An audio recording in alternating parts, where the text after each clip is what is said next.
your heartbeat.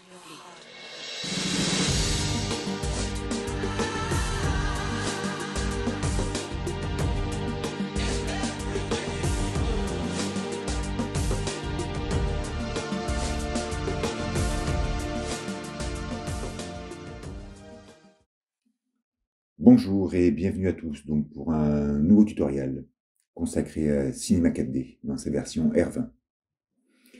Donc aujourd'hui, on va s'intéresser donc à un groupe de textures. Donc en fait, quand on est dans l'éditeur de matériaux, on va dans Créer, on a Matériaux Nodaux, et donc ici, on a toute une série donc de textures procédurales, on va dire, béton, bois, céramique. Bon, découpé émetteur, on ne les fera pas.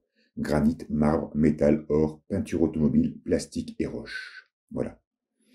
Donc je vais faire donc une vidéo pour présenter chacune de ces textures. Donc aujourd'hui, on va commencer par béton. Donc créer, nouveau matériau nodaux, béton. Ok. Donc pour présenter cette texture et ses caractéristiques, j'ai donc créé 9 objets, donc 9 sphères, que j'ai positionnées comme ça en quadrillage. Pardon. Donc ma texture béton, qui est ici, je vais la dupliquer 9 fois. Voilà. Et donc on constate que le quadrillage de mes textures ici même, voilà, est en relation avec le quadrillage de mes 9 boules. Donc la première texture qui se trouve donc en haut à gauche, je la mets dans la boule en haut à gauche, et etc. Voilà. Comme ça, chaque boule aura sa propre texture, et donc on pourra faire les comparatifs. Ok? Voilà. Donc je vais mettre en mode Phong. Voilà. Notre texture béton. Donc quand je clique dessus la texture, donc je vais sur l'éditeur de matériaux qui s'affiche. Et donc je vais avoir donc différents paramètres. Donc en ce qui concerne donc, le béton, j'ai donc essentiellement couleur, réflexion et déformation. Donc pour les autres paramètres, qui sont donc variation, vue, illumination et affectation, ils seront les mêmes pour tous les matériaux nodaux. Donc nous, on va avant tout s'intéresser à ces 3 paramètres. Et déjà dans couleur, on constate qu'on a différents paramètres, notamment turbulence, grain et salissure.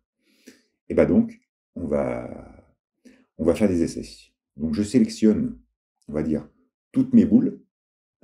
Donc là, en fait, dans mon éditeur de matériaux, j'ai donc l'ensemble de mes textures béton. Donc variation, ça ne va pas toucher, pardon. Intensité, je vais donc mettre à 0. Ça, on verra plus tard. Réflexion, je laisse à 0. Pour l'instant, on ne veut pas s'intéresser à ce paramètre. Et on va s'intéresser donc à turbulence, grain et salissure. Donc pour l'instant, on va mettre salissure à 0. Et on va s'intéresser aux turbulences et aux grains. Ok? Donc, je sélectionne les 3 sphères du haut, donc les 3 textures du haut. Et donc, je vais leur appliquer une turbulence à 0. Ok?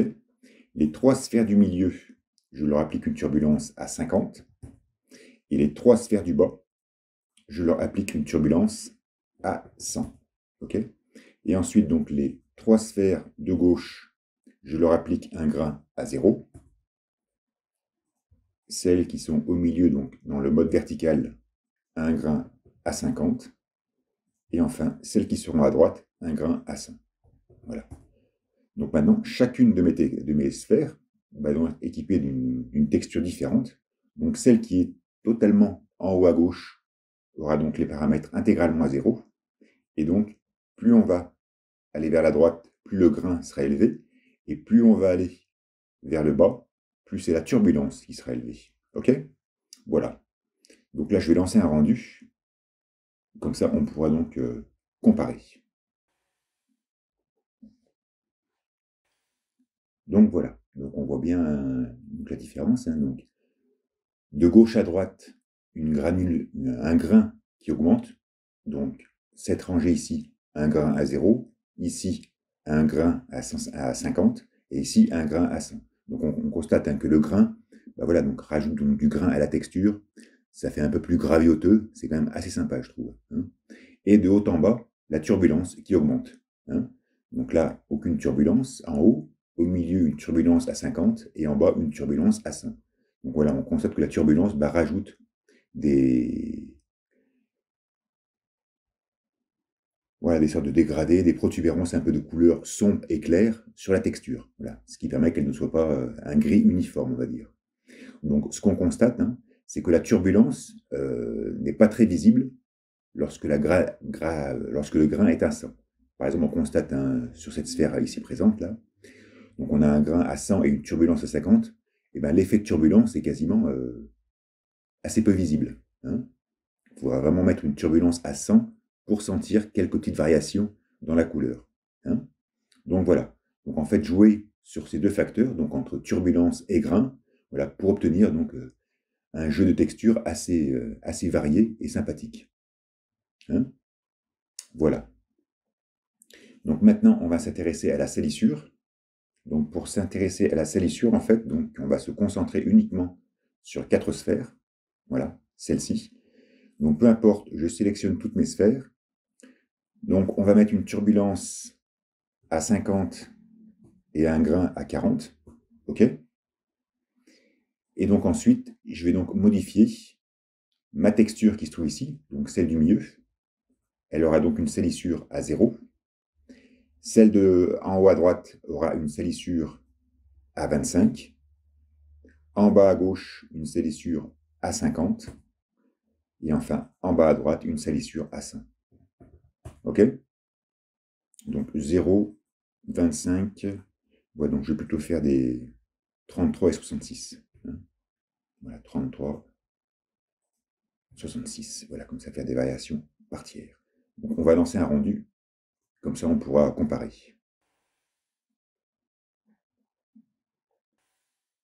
Voilà. Hein, donc on constate que salissure voilà, rajoute un peu de saleté sur la texture. Hein. Donc là, je rappelle que j'avais un grain à 40 et une turbulence à 50.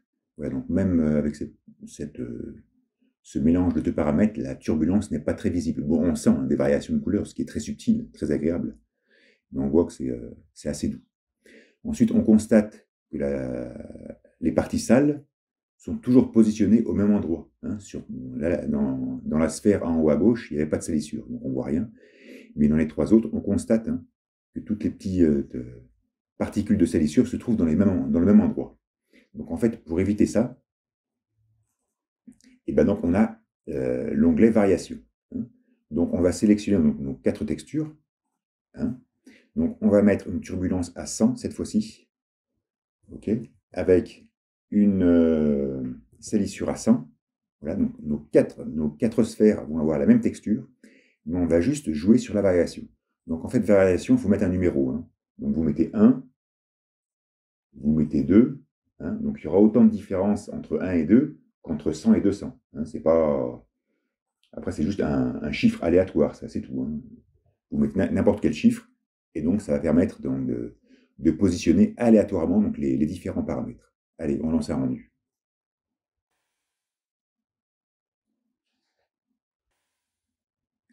Donc on voit bien, hein, grâce à ce paramètre donc, de variation, hein, donc que les 4 textures se sont appliquées différemment à l'objet, hein, avec des salissures positionnées à des endroits différents, une turbulence, pareil, positionnée de manière aléatoire et différente. Voilà, donc ce paramètre variation, il permet en fait d'éviter les répétitions, quoi, hein, surtout ça. Voilà, donc ce qui est assez sympa. Ok. Donc on retourne dans une vue globale. Donc maintenant, on va s'intéresser aux paramètres donc, de réflexion. Donc pareil, on va sélectionner toutes les textures. Donc on va leur mettre une valeur de turbulence à 50, un grain à 0 et une salissure à 50. OK? Et donc on va activer la réflexion. Et donc là pareil, donc on va donc aller donc de gauche à droite. Donc à gauche, une réflexion à 10, au milieu, une réflexion à 50, et à droite, une réflexion à 90. OK? Et donc, de haut en bas, maintenant, on va donc jouer sur le paramètre du grain. Hein, car on constate donc déjà dans la prévisualisation de la texture hein, même avec des fortes intensités, ben, il y a déjà une rugosité. Hein. Ce n'est pas une réflexion métallique. Hein. On est quand même dans du béton. Mais on va voir quand même que le paramètre donc, de grain permet de renforcer, hein, cette rugosité. Donc en haut, on va laisser à 0. Au milieu, on va se mettre à 50. Et en bas, on va se mettre à 100. Voilà. Et donc là, on lance un rendu.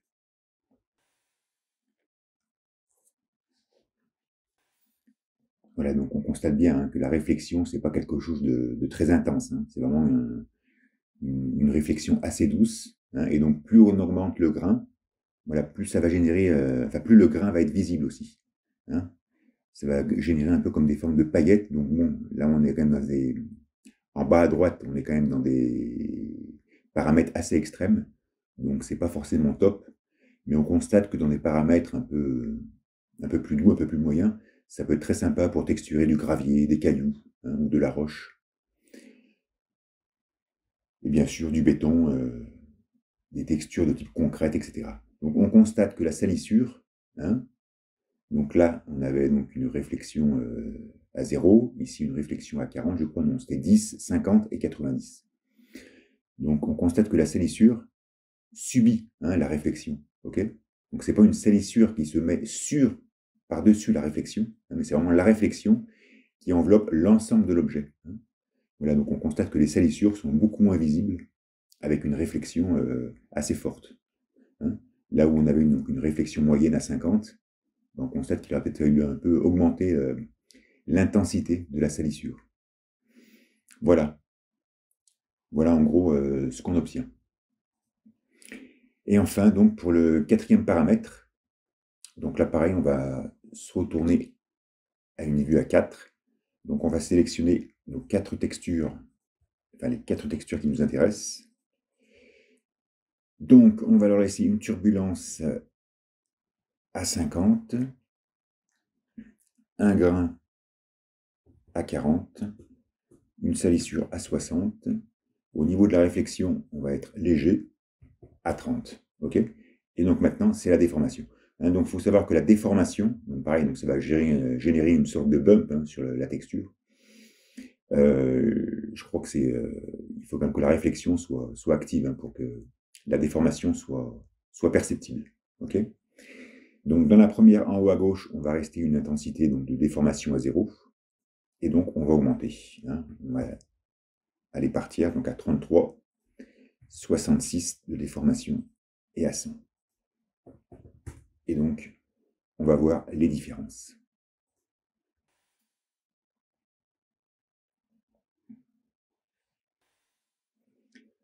Voilà, hein, donc on constate, hein, que déformation voilà, génère donc un relief, hein, un petit bump sur l'objet, qui est plus ou moins prononcé donc, suivant l'intensité de la déformation.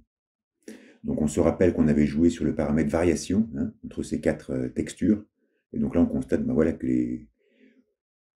qu'à la fois la forme de la déformation est différente, que l'emplacement de la turbulence est aussi variable avec les salissures. Voilà, donc la texture béton est assez sympa, hein, donc pour créer donc, bien sûr du béton, du concrète, mais aussi des cailloux, des graviers, de la roche, hein, si on joue bien sûr sur un paramètre de couleur qui peut être adéquat. On constate donc que dans matériaux nodo, on a aussi le matériau roche, hein, donc qui est plus dédié à la roche, mais on peut très bien se servir de béton pour aussi faire de la roche, il n'y a pas de problème. Voilà, voilà. Donc la prochaine vidéo sera consacrée donc à la texture bois, qui est très sympathique. Dans tous les cas, je vous remercie d'avoir suivi et je vous dis à la prochaine. Ciao, ciao.